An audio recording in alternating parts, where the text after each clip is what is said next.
Hello and welcome. My name's Steve Brennan, and I'm interviewing one of my closest friends, known him half my life, and it is a true honor to get the chance to talk to him about what he actually does. And last but not least is Dennis Espinoza, the proud owner of Main and Six Brewery in Springfield, Jacksonville.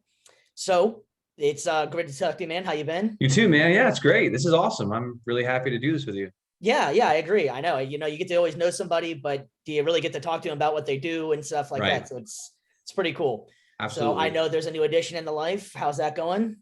Oh, it's different. Life has changed considerably, and I'm sure you know that more than Yeah. most folks. But having a newborn has been, eye-opening. It's great. At first, I think everyone can say it's got its challenges because, I am in my mid to late 30s, and most folks have kids in their mid, maybe early 20s, and so I've lived a good deal of life, and whenever you introduce something new with anything, whether it's work, life, there's the shock factor and shock value. So it's awesome, man. I love my son to death. He's cute, and it certainly gives you and anyone that has kids perspective and what's important in life and what's not.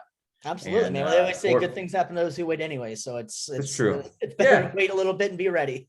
So no, it's cool, man. He's great. And it's just like this new journey that I'm on, That's and like cool. every That's day great. is sort of a new adventure sometimes. That's cool, man. Well, hey, I did have a few questions for you I wanted to go over in the Do it. interview. So where did you go to school? Where did you go to college? And what did actually you study for? Good question. So it's nothing related to beer. So I went to University of North Florida, UNF here in Jacksonville. When we graduated high school in '03, we moved up here a little before high school ended because I was out of school early, and I studied. I began originally studying what I thought was something I was going to do, uh, political science. And public administration, and I ended up getting my degree in political science and getting a minor in international studies.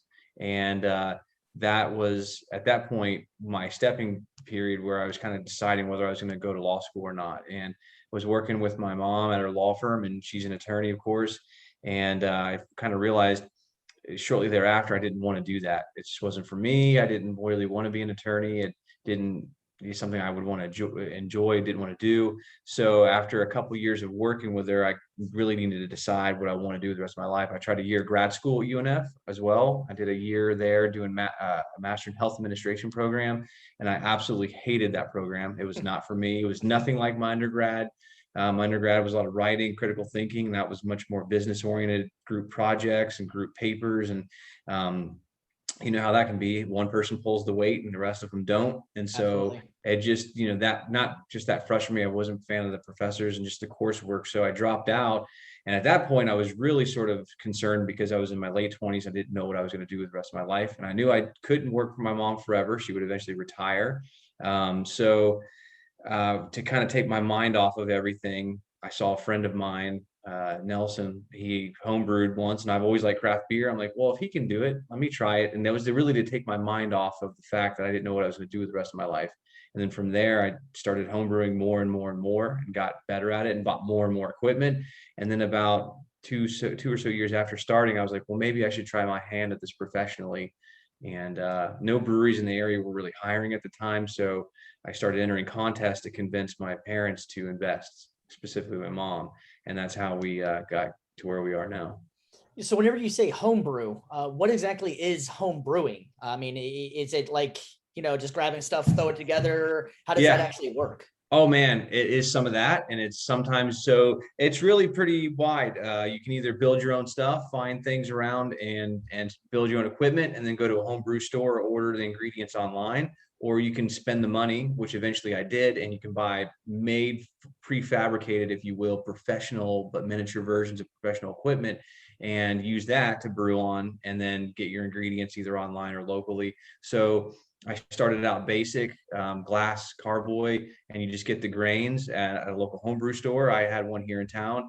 Get your yeast, all your ingredients, your hops, and you brew in basically an aluminum pot, and start, with what's called basically malt extract, which is just malt sugar condensed down, this big thick cans of like thick syrup, and you add it to boiling water, add your hops, and essentially you're cutting out half the process of brewing by doing that.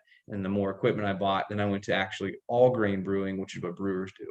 And so then I required more equipment, more expertise, and then I kind of worked my way up the But ladder this was of all based at your house. It's this is the out. essence Yeah. of the homebrew. My driveway and garage was my first home or my first brewery setting. So a lot of very hot summers, and you're over a big open burner, one that's much larger than a turkey fryer burner. Those will work, but they take much longer. So I had these huge, 200,000 BTU burners. And I know that doesn't sound like a lot, but it's already hot in Florida. So just imagine that amplified by, I don't know, tenfold when you're, out there. Is there a brewing. danger aspect involved with it also? I mean, I know turkeys around Thanksgiving, there's explosions or They will it's the same explode. kind of concept.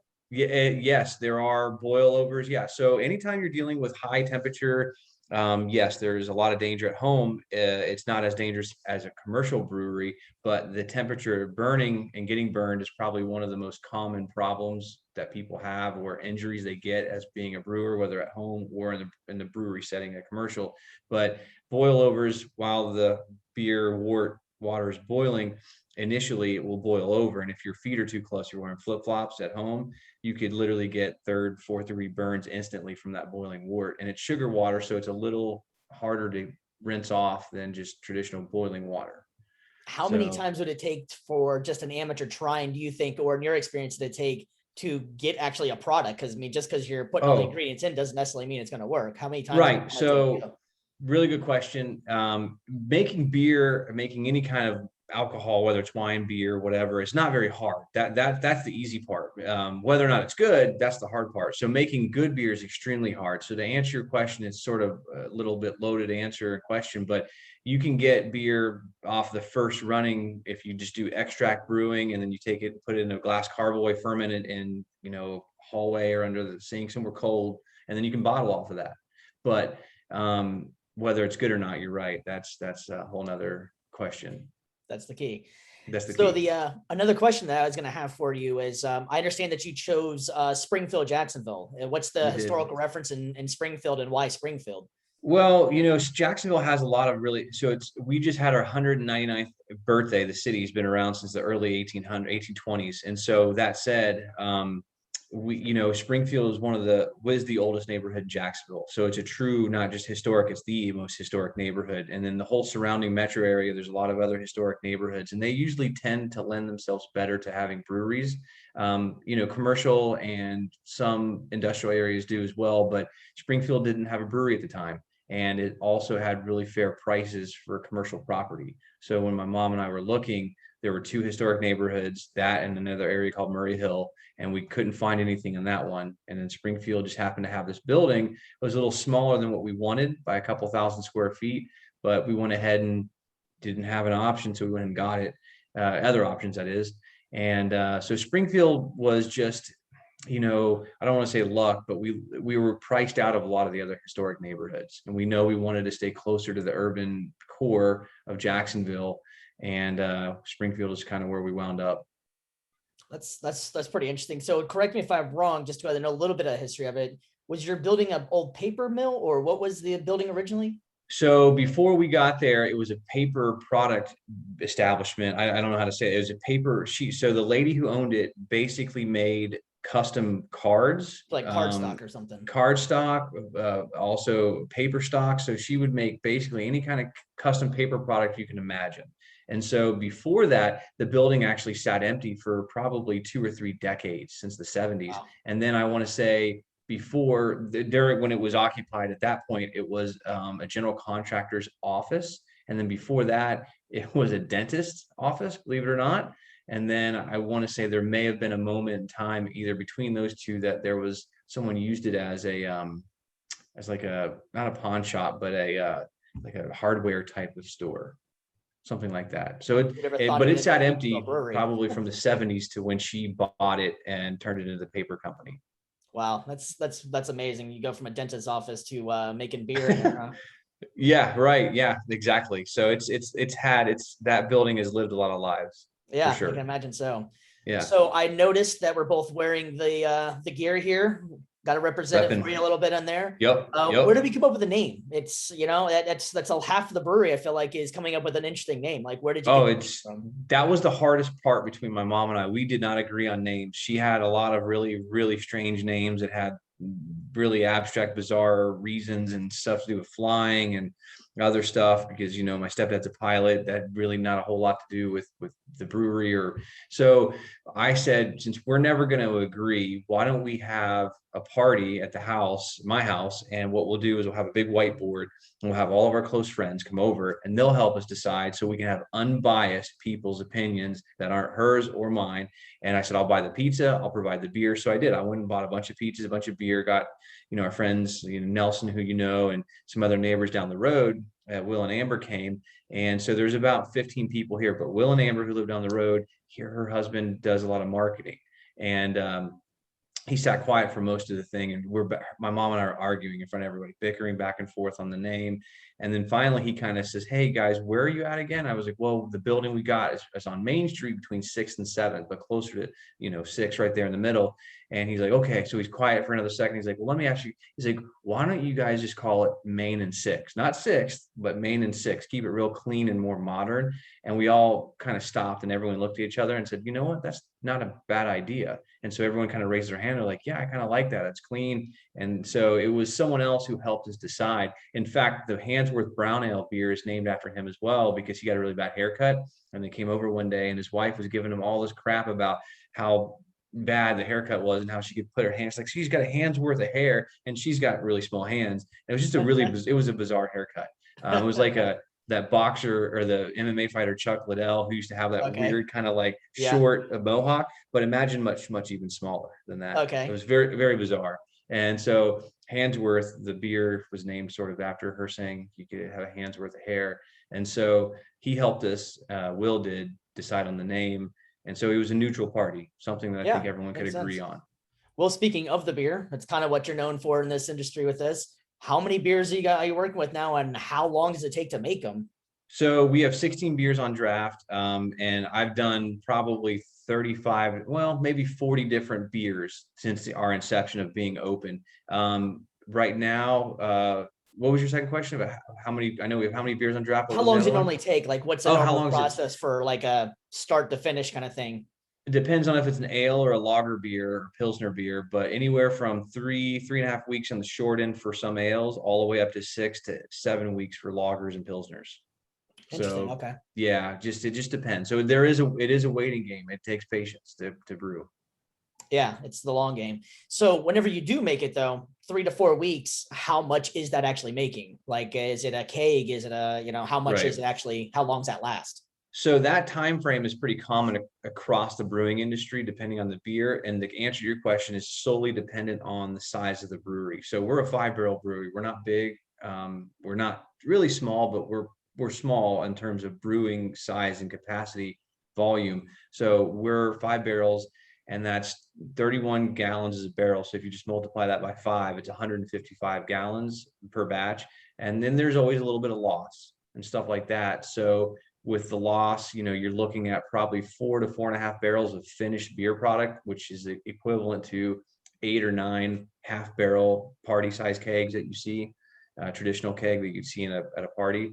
So that's not a lot. Doesn't seem like a lot, but it lasts a decent amount of time depending on the beer style. So something I've always heard, especially associated with breweries and brewing and stuff, what's the difference in like a micro brew, or like what is an actual micro brew? Like, are you considered a micro brew? I am. Yeah. Okay, and that's so just because the keg sizes or something, or what actually makes a micro brew compared to, I don't know, a Budweiser or something, besides commercial, I'm guessing. Right. Commercial. No, they're macro.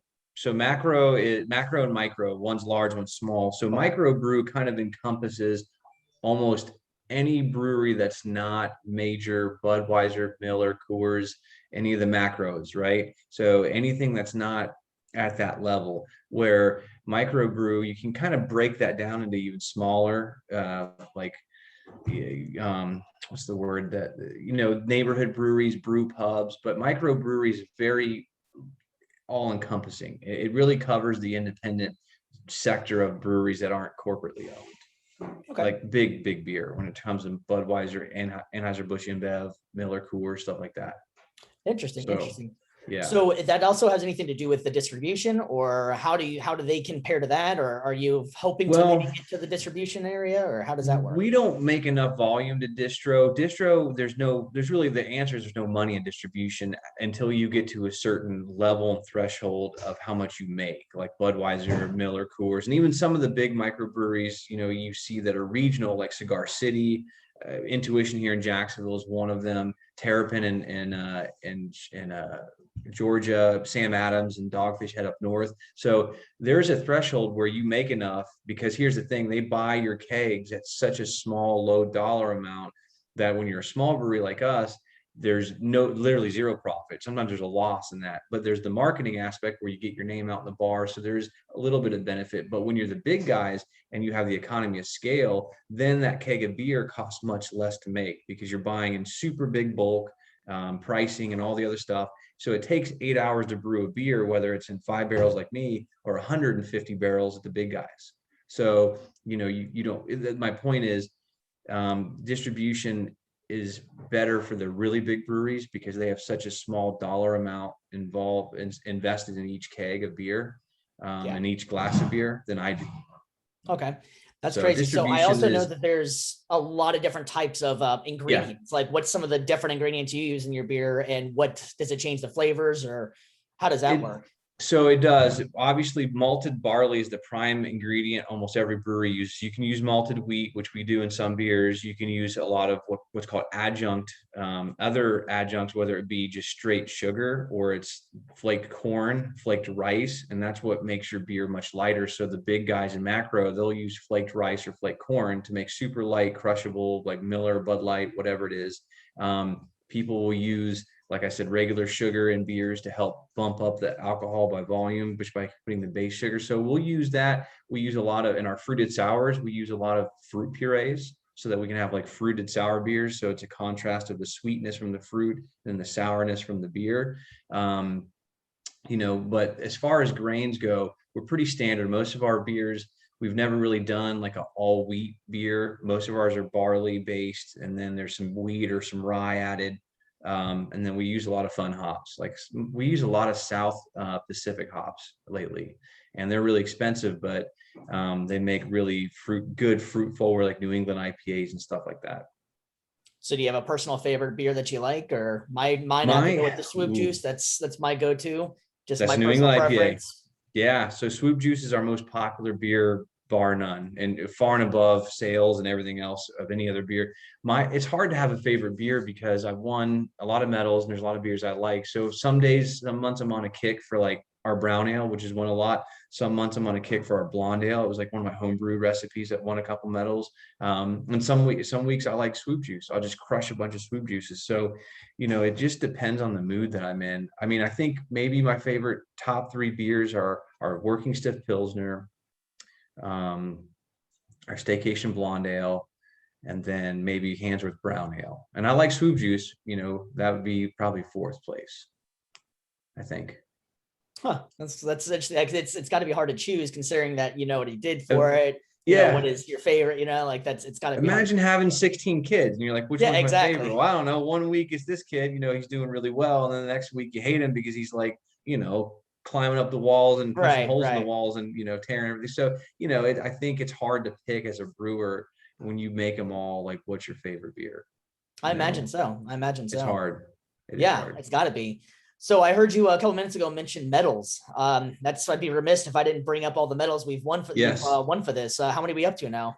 I think the last time I checked, I was like at 17 or 18 medals. Now these are nationwide, right? It's not just local or right. We've gotten 7 from Florida specifically, and then we've gotten the rest have all been nationwide. They range from Oregon to Ohio. For the one in Ohio is kind of international too. That's the U.S. Open Beer Championship, and then the one in Oregon is called Best of Craft Beer Awards. So those are they're really popular and prestigious, but the most prestigious is what's called the Great American Beer Festival, GABF, and that's in Denver every year.